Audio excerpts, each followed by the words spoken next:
قافين درا خليت تسينو شيخ وانا مسلاتا تاني قافلة سلاتا يدود فيه وبليس خي نك جي قرتي أنا سلاتا جرو يونين قرتي سورة سلا قرتي تسين سن إرام فرده سورة بيرا كروني لندي هي جي قافته قافين تك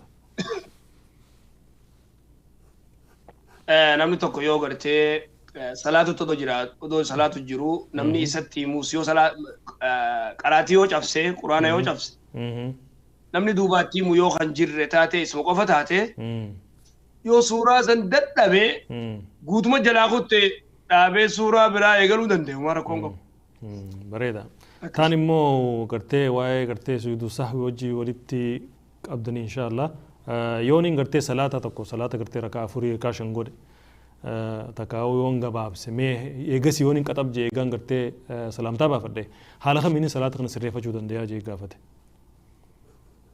namni tokko yoo gartee salaata zuuriidhaa rakaa afurii yoo ol ka'ee shan godhee shanis ka salaatu taate eeguma attayyaa dura taa'ee ka shan salaate yaadate ammaa hoo eeguma salaamtaa baafate booda assalamu alaikum warahmatullahi eega jee booda shan salaatu isaa yoo yaadate waytuma sana achi garagalee qiblatti achi garagalee sujuudu saawii godha igalo jiraame sujuudu saawii godhaa jechuudha attayyaatu keessa jiraatus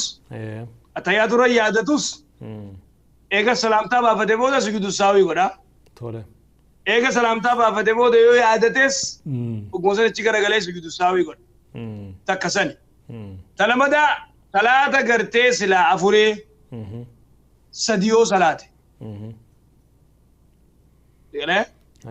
salaata rakaa afurii de zuuriidha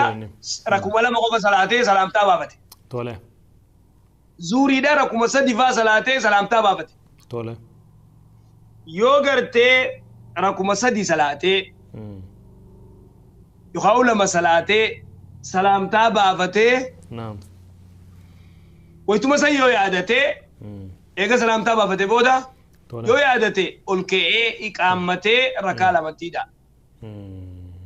yoo lama salaatee salaamtaa baafate yoo sadi salaate immoo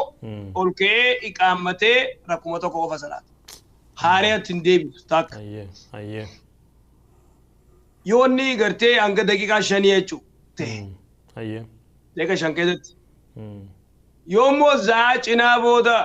guyyaa kaan yoo yaadate kaleekka gartee zuurii hoyta salaatu rakuma sadi qofa yoo salaate salaatu isaa yoo yaadate rakuma lama salaatu isaa yoo yaadate guyyaa kaan guutuu salaata deebisaa jechuudha akkas